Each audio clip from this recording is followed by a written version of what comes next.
So we have our final session now. Before we do let you break for a bite to eat, refresh, gather your thoughts, and get ready for our afternoon sessions.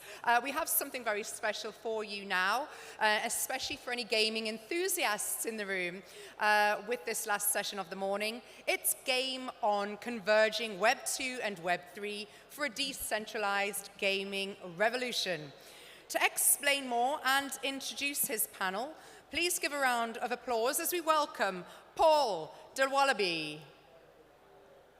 Come on, Paul. Before he introduces his guest, I'm going to give him a microphone. I'm going to give you a little few questions to you. You have a mic? Ah, they've taken all the mics with them. Do you have a stage hand with a microphone? Thank you. 1, 2. Perfect. There you go.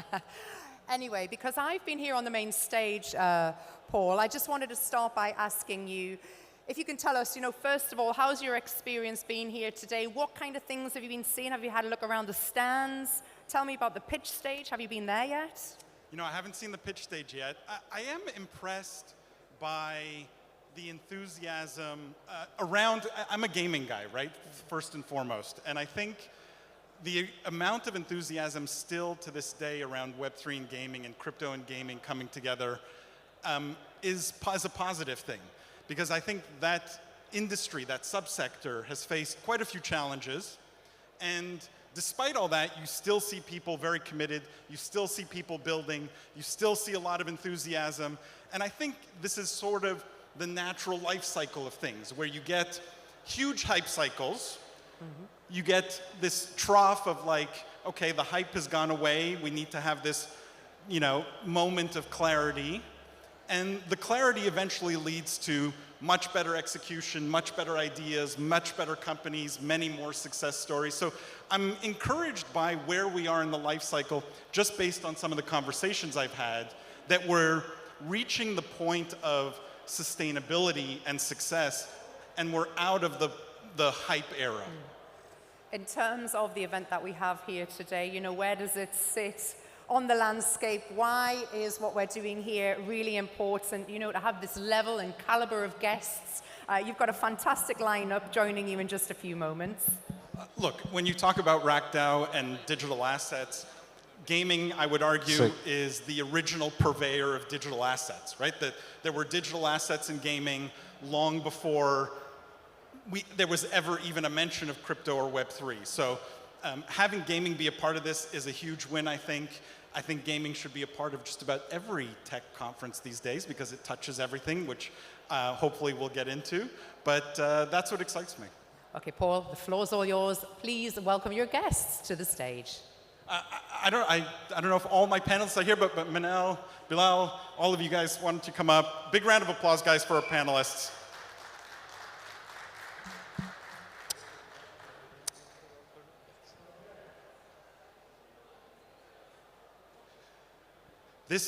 This may be a relatively small panel. I know there were other panelists sitting back there. Before I start, and I'm going to have Manel introduce himself and Bilal introduce himself, I just want to take a read of the room very quickly. Put your hand up if you consider yourself a gamer of any kind. Keep it up. Be proud about it. You don't need to hide. You have Candy Crush on your phone, you're a gamer. All right, okay, keep your hand up. No, keep them up. Okay, keep your hand up if some of the gaming you've done has been a Web3 game. Crypto game, blockchain game, whatever you want to call it. Okay, keep them up. You guys are crypto people, be proud. Okay, and keep your hand up if the Web3 game you played was so much fun, you recommended it to a friend, and you had a friend play. Okay. I think we may be on to part of the issue. There's only maybe 4 hands up. Sorry to bias this panel from the very beginning, but that's helpful so you have a read of the room. Guys, why don't you, from the end there, introduce yourself, quick intro, who you are, what's your connection to Web3 gaming?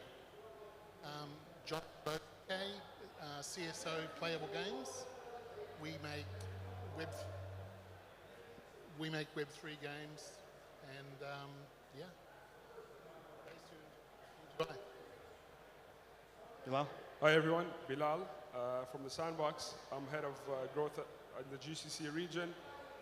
Sandbox is a metaverse / Web3 games. I guess we'll be getting more into that. We recently started. We have boots on the ground now in Saudi and the UAE around 5 months ago. So yeah, exciting things to come. My name is Jesse Jarvis. I'm the CTO of Deca 4 Advisory Group. On one side, we do a lot of government systems integration and consultancy, and then on the other side, we do a lot of Web3 incubation and consultancy. We're also running a venture studio out of the Middle East for gaming, consumer crypto, and iGaming. So my background, I've done a lot of work in terms of Web3 activation and strategy for some of the largest brands and IP holders in the world. Manel? So I'm Manal Sort. I've been 25 years in the video games industry. I've been in every major change in the industry, like when we went from free-to-play game, free-to-play to and now we're working towards making the big change towards also leveraging all the advantages of Web3 at Games for a Living, where I am the CEO. And my quick background, I'm Paul Dawalibi. Most people know me as the Prophet. I spent 25 years in and around one side of the startup table or another, so I was either managing a venture fund or investing in startups or building startups. I co-founded one of the only Canadian unicorns of the last decade. My passion's gaming. I'm a hardcore gamer myself. I host a show on CNBC Arabia called Game Changers. If people are interested in the gaming industry, you guys can check that out. All right, let's talk about Web3 gaming, guys. And the title here is this convergence or this transformation from Web2 to Web3 gaming. But give me the argument for Web3 gaming. In other words, what does Web3 bring to the gaming world, and why should we care? Okay, I'll start. So for me, it's very clear because it's more of the same that I've seen all my career. I was one of the first advocates for free-to-play games. Back at the time, what happened is that a new technology emerged. In this case was online payments. So you could basically pay online. That was something that was not available a few years before. And then we created the first free-to-play games. You can think of Farmville. We were the only ones to get a hit back at the time with Millionaire City on the top 5 worldwide. Then what happened is that those type of games were not sustainable long term. So we created something new that was called free-to-play games as a service. For those ones you can remember, for example, the work we did at Candy Crush, and later on was with Call of Duty, creating Call of Duty Warzone. On all those works, all of that was based on the change of basically moving from a single payment to what was called micropayments, a new changement on how payments took place in the gaming ecosystem. Now we see a new possibility, a new change, which is that you can have player-to-player transactions. Now that changes the whole thing, and that enables us to create new business models that make games more entertaining, better for players, in the same way that free-to-play games transformed the industry many years ago. So that's why I believe that this has a huge future for the video games industry. Yeah, definitely. I think the early stages of Web3 gaming, everyone's looked at the financial incentives, right? The ability to play to earn, to be able to have these peer-to-peer transactional systems and in-game economies that can basically be transferred into real-world assets and also, real-world capital and value. But I think one of the other things about Web3 gaming that's really important and impressive is the fact that we can have persistent experiences that can branch across multiple different mediums. Because of the blockchain, assets, characters, entire experiences and worlds can be persistent across gaming, media, IP, content creation, and you have the ability to have a part of that. You can have ownership in that and the development of that. Bill, I'm going to get to you. I just want to pick here a bit. I want a bit of a pushback.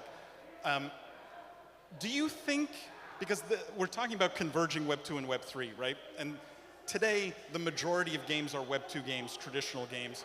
The majority of big studios are Web 2 gaming studios, traditional gaming studios. Do you think, to your point, there's any incentive for them to open up what are today essentially closed ecosystems to allow for that portability? Like, why would Call of Duty want anyone to be able to take that gun skin into Rainbow Six?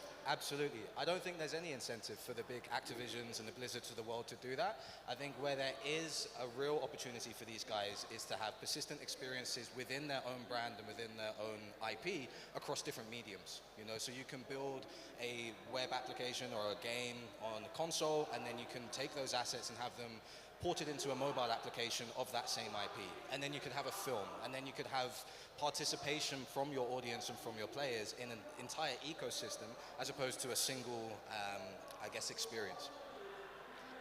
Bilal, sorry, your thoughts on... I think you kind of set the stage for me there, just right. So obviously at the Sandbox, that's exactly what we enable, right? So we do have our own ecosystem, and I believe what makes us stand out or makes us different that your regular Web2 games, let's say, don't have is that you have access to hundreds of other IPs on our land, for example. You know, hundreds of other IPs, hundreds of other communities globally in the entire world, which maybe is also common in let's say battle royale games. But I think that added level of, you know, true ownership, decentralization, play to earn.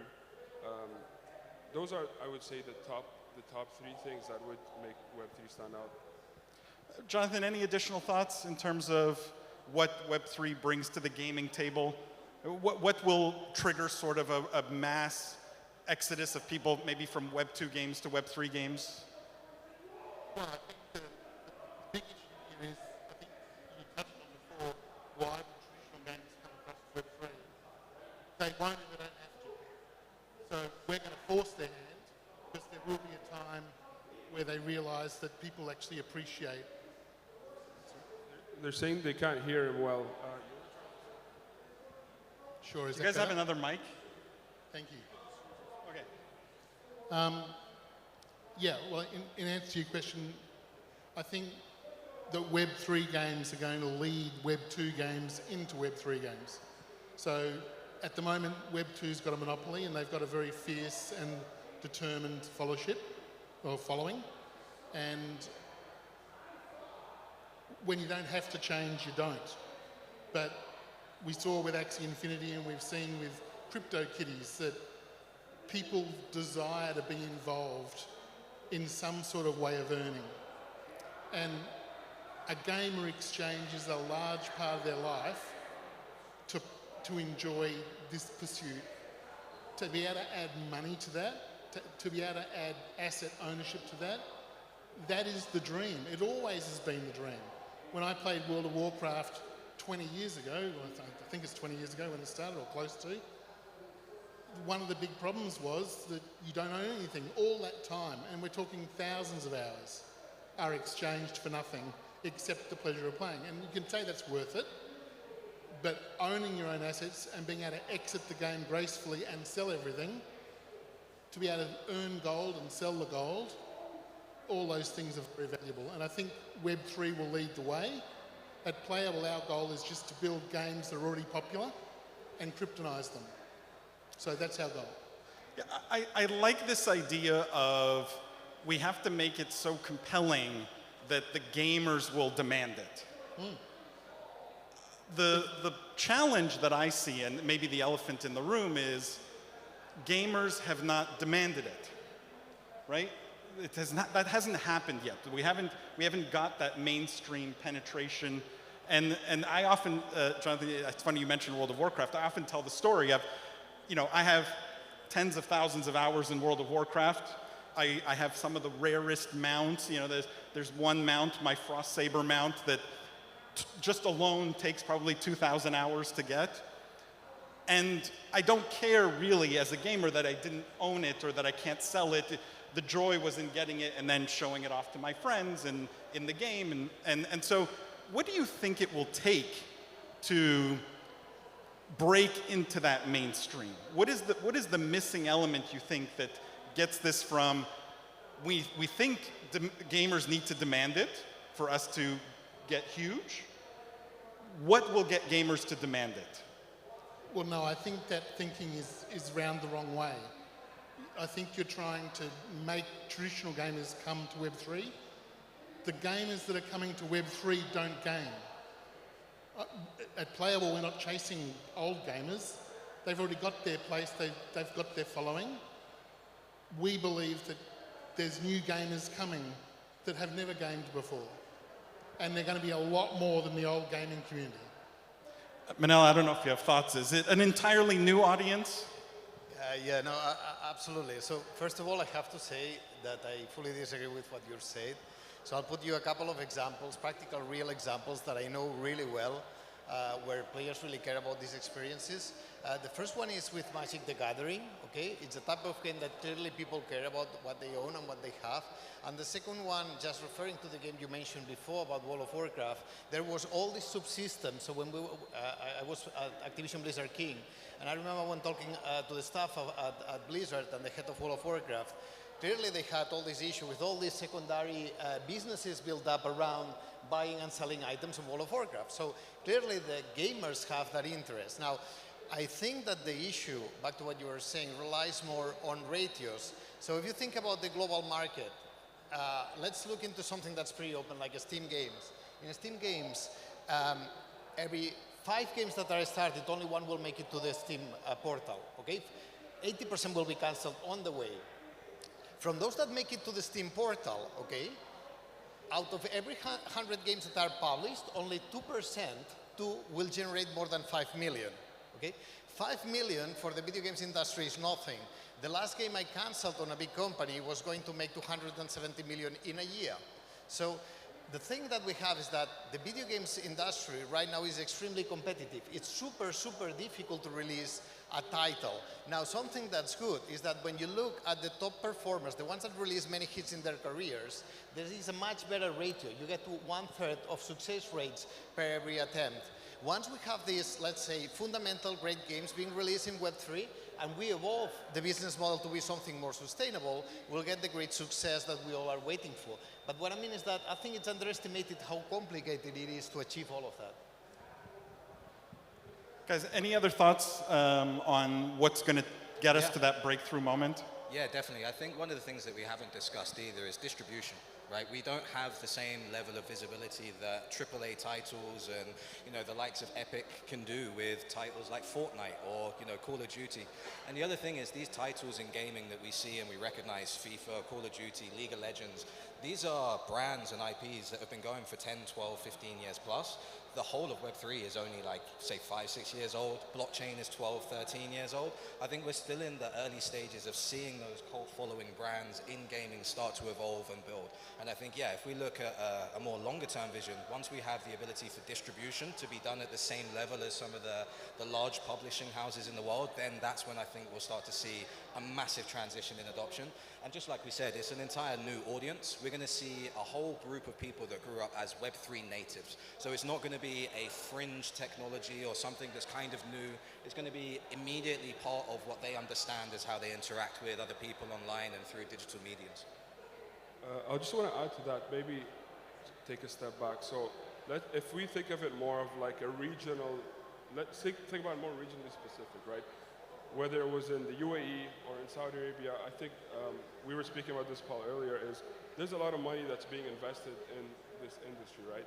And if you see how long traditional Web3 games, which is what you were saying, how long they took to kind of reach where they are now, I guess I just read something recently. For example, Rainbow Six has not had an update in I don't know how many months, but they still have like 2 million users daily, in order to reach that, I think we're still obviously far away to do that, but this is why you have guys like him who are enabling startups, developers in the region.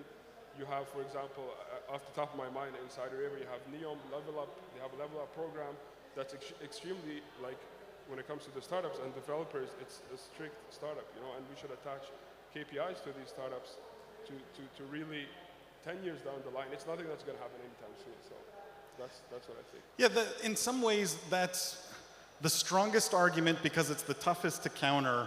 But in some ways, in my mind, maybe one of the weaker arguments, which is like, it's just a matter of time, right? If we just wait 5 more years or 10 more years, this will all happen. where does the community play into this? And Jonathan, you touched on this a little bit, and Manel too. Like, part of the argument is Web3 natives will flock to Web3 games, and so it's less reliant maybe on the traditional gaming audience. The criticism I often have is, if you go into the Discord servers of a lot of these Web3 games, it's very different from the Discord community of a traditional game, right? You go into a Discord community for World of Warcraft, it's, you know, what's the best sword to kill this boss, and, you know, what is our guild gonna fight this week, and then you go into the Web3 communities, and I'm generalizing, they're maybe not all like this, but many of them are like, you know, to the moon, diamond hands, paper hands, all kinds of hands, right? Hands and tokens and moons, and do we think that those people care enough about the game to drive usage in the game, or is that not the audience that we want? Yeah, I think the current audience is highly, highly speculative, right? They're getting front row access to a new industry, a new part of gaming that's being built out. And I think we're going to see a transition away from speculative users that potentially don't even care about playing the game to people that actually care about it. But I think, as you said, this whole, you know, wait 5 years and it will happen, it won't just happen. You know, we as people that support developers, that are building games, that are in this industry, need to make experiences and stories and narratives that are compelling enough that people want to play the game to play the game. And all of the financial drivers and the incentives around that are just secondary to how good the game actually is. And I think we are starting to approach that era. Specifically from a community standpoint, what do you think can be done, though, to change some of that narrative? So I'm having a really good conversation with a few people out here at the moment, EGA being one of them. And I think one of the things that isn't spoken about enough is the streaming side, right? Of people that are watching people playing games. And the fact that Twitch, esports, professional gaming has such a stranglehold on which games are important and pushed to the forefront of media and the industry. So I think when we start to see streamers and Twitch personalities choosing Web3 games because they're good, or because there's commercial deals that make sense to them to be able to do that, then we're going to start to see the actual real gamers and passionate players start to enter this space. Manel, you've built games with hugely successful communities. I'm curious, what is your thought on sort of the community around Web3 games? So for me, clearly, when I started in this ecosystem of Web3 games, I realized that there are two things that I think as soon as that is clear to everyone, the whole sector will make a huge leap forward. So on one hand, you have, I will call the community of investors, which is a very different type of mass market video games. Keep in mind that we've launched games, I have launched games in the past that reached hundreds of millions of people. So that type of audience is very different to the communities that you can see in Web3. To an extent where, for example, when we were at King, or at Activision a bit more, but to an extent very similar, we didn't care that much about the community side because the gamers self-organize on all of that. So you don't really have or put a lot of attention in things like Twitch or so. And Twitter especially, and media channels like that. It's more organic. So what I think the sector needs to go through a transition where we identify what is video games and what is gambling, okay?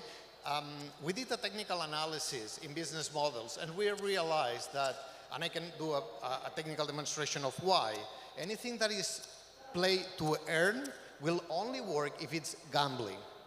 Okay? Therefore, that needs to be a sector, and that may be the future of casinos and having games to be played there, etc., which may be very cool. But that's very different to what I do, which is video games. To your point, what we see with all these opportunities, with these payments, is games that will be a lot more social. And we know, so for example, I've worked many years with Trip Hawkins. He was the founder of Electronic Arts. He is our chief strategy officer. And we have exactly the same vision that anything that will make a type of game very successful will be two things: convenience, and the second one is social. So clearly these games can become a lot more social thanks to the use of Web3 technologies, and that the mainstream will really appreciate. The other part about convenience is something we're working on. It's very difficult. So for example, in our case, in terms of use of Web3 technologies, we can only use a token, which is a utility token. We had to strip out anything to do with NFTs or so, because the compliance side was just too complicated for something you want to reach hundreds of millions of players. So I think the industry will slowly evolve into what's video games, what's gambling, creating a very clear business model for each. And once there is reference frameworks for each, it will explode. I love where, in some ways, that line of thinking goes, Manel. And it's sort of my next question, which is, where we've seen some success, I think, is when you start to obfuscate the Web3 elements. In other words, you start hiding them, right? You don't need to actually sign up for you don't need to actually have a crypto wallet to be able to play. They don't call it a token, they call it something else. Right? It's not an NFT, it's something else. Where you start hiding the Web3 language, you start hiding sort of the Web3 components, and they're just part of the system in the background.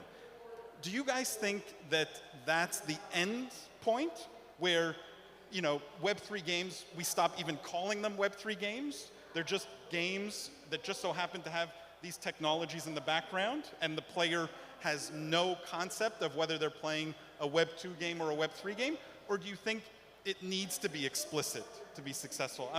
I'm curious how you guys think about that. Jonathan, we'll start with you. Well, it should be honest. You shouldn't hide it, so it should be there, it should be obvious. We make all our games free to play, so you can play them. You don't need to use anything Web3 if you don't want to. If you want to make it Web3, you can make it Web3. So that's how we've decided to approach it. Personally, if someone says, I don't want to play a Web3 game, I just say, go away. Thanks very much. So you don't think the language, the messaging hurts at all? I'm not saying that. I don't care. Okay, got it. Like, we're heading into I believe this is going to be the future, and it will be one of two ways. You'll be able to play Web2 games. Big studios will still be there, but there'll be big Web3 studios as well that are better funded and actually listen to their communities. Okay. So I think we'll win. Bilal, any thoughts on, do we have to hide it, or do we have to put it front and center? I'm just going to add something first. So Web3 in general, even blockchain in general, we're still so far away from like proper adoption. So keep that in mind. Like, we're still educating. For example, like I was saying, so I'll speak in the sandbox use. We started here 5 months ago. 90% of the time is we're at educational events, working with academies, with institutions, to really, you know, not just onboard people in the sandbox, but speak more about, you know, education about Web3, metaverse, you know, just like the basics. So in order to I guess, enhance it, yeah, maybe, I don't know if it's called hiding, but to ease the user experience, because we always speak about user experience, UX, UI, so that also, you know, plays a big role in that. You don't have to, the less steps, the better. So that's what I think. Guys, you know, my brand is all about the future. I literally trademarked the phrase, the future is fun, because I think gaming is going to be the biggest industry on the planet, worth tens of trillions, not even trillions. And so to wrap up here, guys, from each of you, I just want sort of the 30 seconds on where you think the future of gaming is going, where the future of Web3 gaming is going. Give me an insight into the future. Doesn't matter how crazy that is, something that people will think about, talk about after the fact. Well, I think the future of gaming is funding. Games are expensive and they're really hard to make. So the old-fashioned way worked because there were only a few studios that could make good games. We're going to move into an era where crypto companies are well-funded, and that's going to bring good developers, and good developers are going to make good games, and people are going to play good games. That's where it's going. Yeah, honestly, for me, it's about the developers as well. The more we grow, this industry grows, the better developers we're going to have. I'm not blaming it on the developers, but the more developers we're going to have who are building on Web3 as well, and I think that's the future. It's a Microsoft conference all of a sudden. Developers, developers, developers. Jesse, any different thoughts here? I think for me personally, looking at like the intersection of some of the most groundbreaking technologies of today, AI, blockchain, you know, all of these things converging into one, I think gaming supersedes just a recreational activity in the next 5 to 10 years. I think the ability for people to create progressive, entertaining digital experiences is going to be absolutely astronomical. I think the adoption of like mixed reality mediums for being able to experience this is going to start to grow.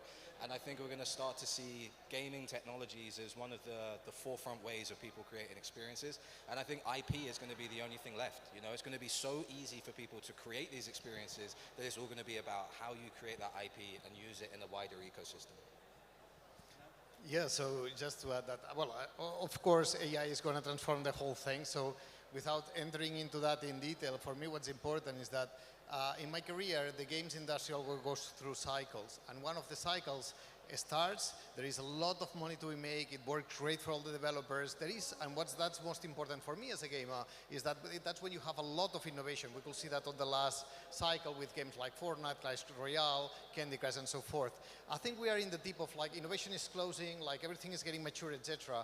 I expect a next revolution starting in the next year or so, and that's going to be a lot of fun for me as a gamer, because I really want to see new experiences, new games coming through from this new cycle.